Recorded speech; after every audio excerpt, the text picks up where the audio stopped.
São 5h03. No nosso primeiro tema dessa segunda-feira, o presidente da República, Jair Bolsonaro, defendeu a nomeação para cargos políticos de parentes e confirmou que já o fez em situações anteriores. Em uma reportagem, inclusive, divulgada nesse fim de semana pelo jornal Globo, um levantamento indicando que o presidente e os 3 filhos, Eduardo, Flávio e Carlos, nomearam 102 pessoas com laços familiares. Em uma declaração em frente ao Palácio do Planalto, Jair Bolsonaro declarou: "Já botei parentes no passado, sim, antes da decisão de que nepotismo seria crime." E aí ele fez a pergunta: qual é o problema? A publicação do Globo mostra que as relações familiares também envolvem não só os parentes diretos, como também familiares de funcionários. A opinião dos integrantes do 3 em 1, Vera Magalhães. Esse caso tem todo o cheiro, cara, cor, textura da velha política, Thiago. E por isso ele é absolutamente contrário a tudo aquilo que Bolsonaro vendeu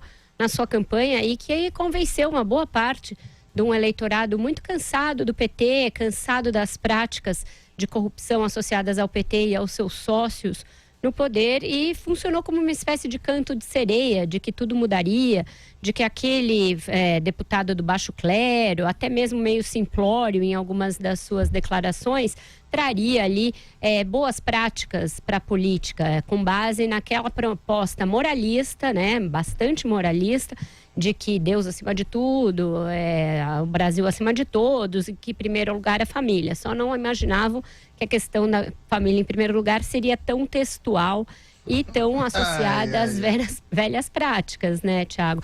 Tem nesse levantamento do Globo, que é um levantamento que foi feito ao longo de 3 meses, todo um laço de família, não só dos Bolsonaro, mas daqueles principais assessores que levavam toda a sua parentela para dentro dos gabinetes. Quando explodiu o caso Fabrício Queiroz, algumas dessas relações já vieram à tona. Era personal trainer daqui, aquele cara que nunca bateu ponto dali, um num gabinete de um, outro no gabinete do outro. O Globo pegou esse fio solto e foi puxando e fez dele um novelo bastante robusto, aí, muito grande. Além dessa prática do nepotismo cruzado, nepotismo terceirizado e toda sorte de contratação sem nenhum critério técnico, sem nenhum critério de apuro ali com as funções legislativas que essas pessoas teriam de desenvolver, tem também aí um componente evidente de trabalho fantasma. Muitas dessas pessoas eram fantasmas, nunca apareceram nos gabinetes. Aquele caso da assessora lá do açaí de Angra já era um indício muito forte dessa prática. Eu acho que nós da imprensa temos sim um meia-culpa a fazer em relação ao fenômeno Jair Bolsonaro em muitos aspectos, né? De não termos nos dado conta de que ele estava muito consolidado 2 anos antes da eleição, e não termos, portanto, tratado como uma possibilidade real de vitória do Jair Bolsonaro desde muito antes, que nos levasse a examinar essas práticas mais a fundo desde muito antes.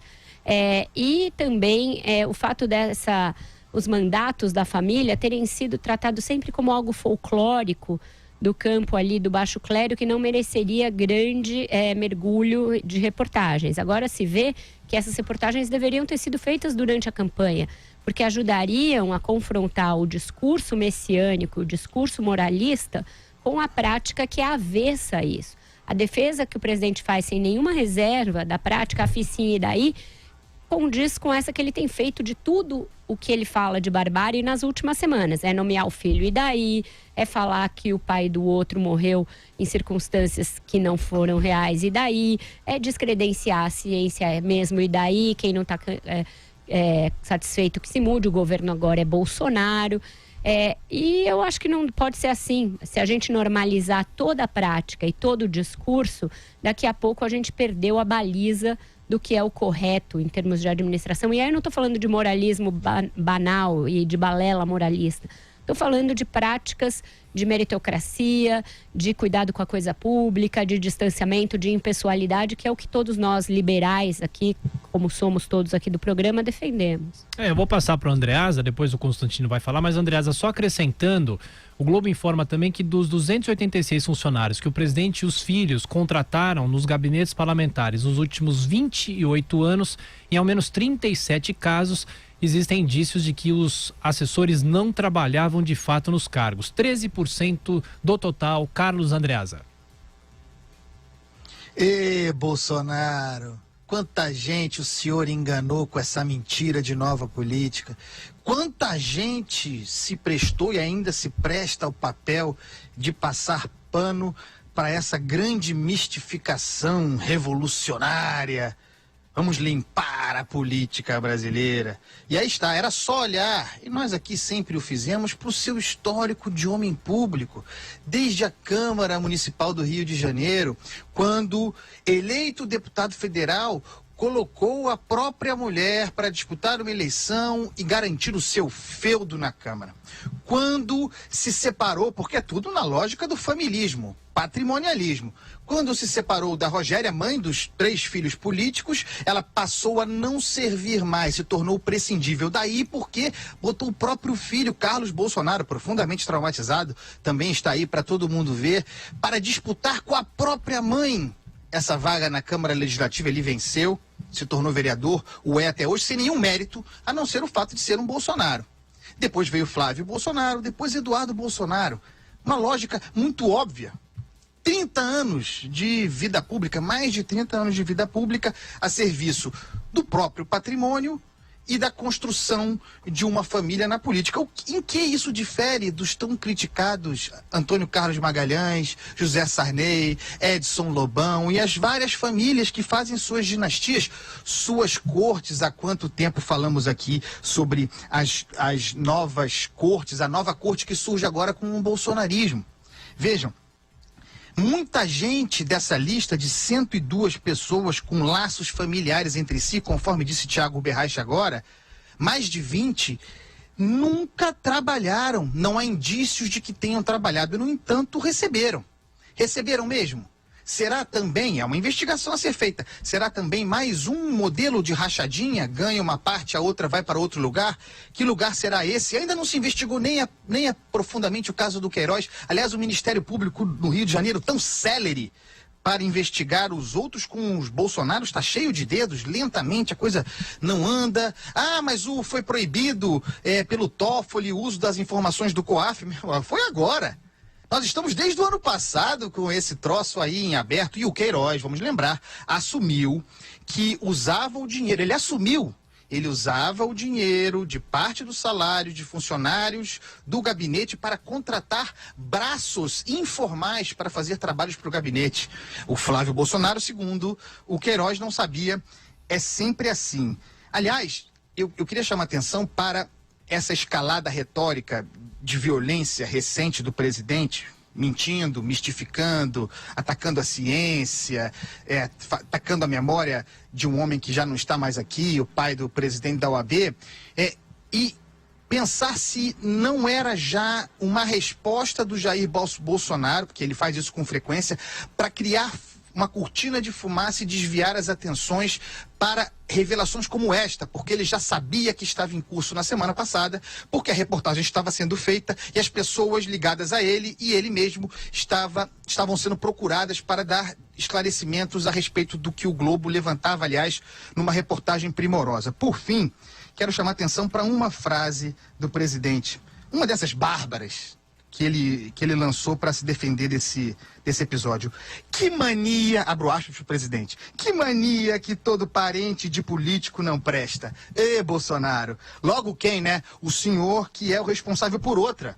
Que mania de que todo político não presta. Não é, Bolsonaro? Menos o senhor e a sua família. Essa sentença sob dúvida agora. Rodrigo Constantino. Indefensável, né? Isso aí nós estamos lidando com um dos maiores problemas da política brasileira, o verdadeiro câncer do patrimonialismo, que é tratar a coisa pública como coisa nostra, como um puxadinho da família, né? E o Bolsonaro vem de baixo clero, vem com essa coisa de, ao que tudo indica, criar um clã, uma dinastia política na família. O 01, 02, 03 já fazem parte, o outro mais novinho já começa a aparecer como papagaio de pirata em algumas imagens e provavelmente vai se lançar em algum momento aí candidato a alguma coisa. Então, nada disso pega bem. Em defesa, tentando ser o advogado do diabo, literalmente aqui, porque isso é indefensável, em defesa do presidente, a gente poderia tentar argumentar que para a mentalidade de um militar, a questão da lealdade, do conhecimento pessoal é muito relevante. E, de fato, o Bolsonaro vem tratando a política de uma forma muito personalista. Então, é claro, você vai indicar para cargos de assessoria pessoas que você tem um mínimo de conhecimento e confiança. Agora, haja exclusividade de família, e uma família grande também, né? Ou então assessores que trazem para dentro os seus próprios familiares. Não é possível encontrar mérito ou capacidade fora desse circuito, né? Então, isso é a primeira coisa que chama atenção. A Vera tocou no ponto interessante que a mídia talvez tenha dormido no ponto de não fazer esse dever de casa durante a campanha, né, eleitoral, e o Andreasa já elogiou o trabalho de reportagem do Jornal Globo, eu também elogio. Foram 7 jornalistas empenhados durante 3 meses cruzando dados e fazendo aquele trabalho que é o trabalho da imprensa, confrontar e questionar todo mundo que está no serviço público, especialmente os poderosos, os políticos. Eu só discordo de uma coisa, eu acho que a imprensa faz o trabalho jornalístico até muito duro e às vezes excessivo quando o alvo é Jair Bolsonaro. Agora que ele é presidente, agora que ele é poder, isso é mais do que merecido e tem que fazer assim mesmo. Agora, eu chamo a atenção para outro ponto, é justamente o fato de que muitas vezes a mídia dorme no ponto, hiberna até, para usar um termo mais adequado, quando o alvo é do lado de lá. Ou seja, quando é a esquerda que tem que ser confrontada, feito um trabalho de esmiuçar esse tipo de coisa, tudo, né? E procurar pelo em ovo para poder confrontar com as narrativas muitas vezes hipócritas e puristas também. E isso nem sempre é feito. Eu dou um exemplo para o nosso ouvinte, telespectador, da minha situação aqui acompanhando nos Estados Unidos. O Donald Trump também é odiado pela imprensa, há evidentemente um preconceito, uma má vontade, um viés ideológico contrário ao presidente, e isso faz com que todo tipo de denúncia, investigação e crítica ocorra desde o início do seu mandato. Na era Obama, muita coisa absurda foi feita, inclusive de uso da máquina estatal para fins privados ou partidários, né? O melhor exemplo foi a Receita Federal, o IRS americano, que foi usado para perseguir conservadores. Isso na gestão do queridinho do Obama, né? Então, quando era o Obama, o passado dele, por exemplo, que serviria para confrontar com toda uma narrativa de que ele era moderado e tudo, isso não podia vir à tona. Nenhum jornalista, nenhuma imprensa, nenhum grande veículo da mídia mainstream teve coragem de ir atrás do Obama e do seu histórico em relação ao excesso de radicalismo das suas ideias, seja em Chicago, influenciado por Saul Alinsky, seja na universidade e seja quem eram os seus principais gurus.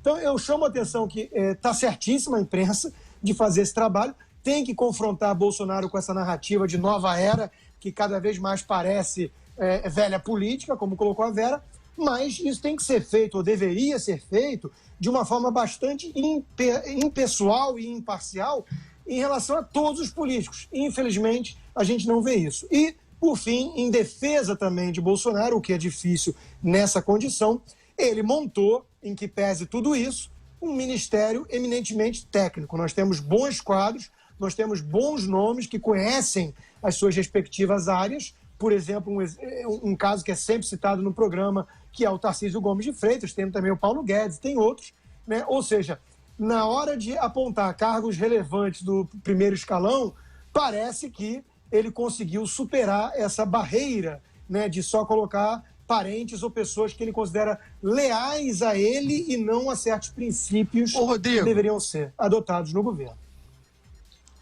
Diga. Ô Consta, ele tá colocando, indicando o filho para embaixador nos Estados Unidos, desmontando precisamente essa argumentação que você sustentou agora. Me permite fazer essa parte. É o filho, e não é um filho qualificado para a função. Lembrando o papel da imprensa e me colocando nesse lugar de imprensa, sobre os períodos lulopetistas, vamos ser justos com a imprensa. Ainda que nós concordemos que a imprensa, de modo geral, tenha um viés esquerdista, mas os episódios do Mensalão foram deflagrados a partir de jornalismo Idem o Petrolão. Vamos lembrar Passadina, foi a imprensa que fez surgir esse assunto, um furo de reportagem. E vamos lembrar também do caso do Triplex. Foi, aliás, o próprio jornal O Globo, em 2010, que, investigando, fez surgir no Brasil, para o conhecimento nacional, a existência do Triplex, que depois sustentaria a primeira condenação contra o presidente Lula. Então, eu conheço pouco a dinâmica da imprensa nos Estados Unidos, não saberia comentar detidamente, mas aqui, para fazer justiça no Brasil, os governos lulopetistas foram duramente investigados pelo jornalismo, tanto quanto o Bolsonaro. Agora, é evidente que ele precisa estar no foco, no centro, assim como o Flávio Bolsonaro, em relação aos demais membros da Assembleia Legislativa naquela ocasião, porque o Bolsonaro é o presidente da República, todos os holofotes estão sobre ele, e o Flávio Bolsonaro é filho do presidente da República e se elegeu em função da condição de filho do mito impecável. Então, eu acho que a gente tem que, essa relativização do trabalho da imprensa, eu discordo profundamente da tua opinião, para botar um temperinho aí. E eu quero botar esse tempero também, porque quando eu falei da crítica em relação ao Bolsonaro, eu me coloquei como imprensa, não fiz uma crítica a partir de um lugar ali alheio, né? Porque afinal, imprensa somos todos nós, jornalistas ou quem não é jornalista, mas está trabalhando na imprensa. Então, acho que todos nós temos o papel de comunicadores e de responsabilidade com a informação. O governo Lula, no dia 2, provavelmente, já tinha a reportagem da Folha de São Paulo, onde eu trabalhava na época, da Júlia Doailib e do Eduardo Scolese, que hoje é o editor de política da Folha, fazendo matéria sobre o patrimonialismo no uso do Alvorada para as férias da família presidencial. O pessoal pulando ali da cachoeira, Dona Marisa plantando aquelas flores no canteiro. O caso Valdomiro é do ano 1 do governo Lula. Quase derrubou o Zé Dirceu 2004, já naquela ocasião. 2004. Exato, ano 2 no máximo. Já quase derrubou o Zé Dirceu naquela ocasião. O caso Maurício Marinho, que fez com que resvalasse para o Mensalão, foi noticiado pela imprensa. Ele não surgiu nas redes sociais, então incipientes, também não surgiu na blogosfera, ele surgiu na imprensa mainstream, na imprensa profissional, aquela que contrata os jornalistas para fazerem reportagem, que é o que tem de ser feito. Todo o caso do Mensalão teve vários desdobramentos, vários deles da revista Veja, vários deles da Folha, muitos deles do Estadão, atos secretos do governo Sarney, enfim, eu podia passar o programa inteiro enumerando os casos em que a imprensa não dormiu no ponto. E o fez não porque nada além do que seja a sua obrigação. Não acho que seja mais do que a obrigação. É a obrigação do jornalismo. O jornalismo é oposição, o resto é armazém de secos e molhados, já diria Milor Fernandes. Eu acho que essa contraposição eterna entre o que era no governo petista e o que é agora, ela vai ter que ter um limite, porque o Lula está preso, graças em grande parte ao trabalho da imprensa, além do trabalho da justiça. A Dilma foi empichada, muito em função do que a imprensa revelou sobre as pedaladas fiscais, sobre toda a nova matriz econômica, aquele absurdo que ela alegou ao país, etc, etc. Michel Temer foi preso e os casos todos de denúncias contra ele vieram à tona primeiro por meio da imprensa. Então, eu acho que o governo de turno, quem está no poder agora, é o Bolsonaro. E eu acho que ele merece ser esquadrinhado, né, em todos os seus aspectos, não apenas nas suas falas, nas suas diatribes, mas também nas suas práticas, porque é isso que revela o projeto real que ele tem para o país. E fechando esse primeiro tema, Constantino, vai lá.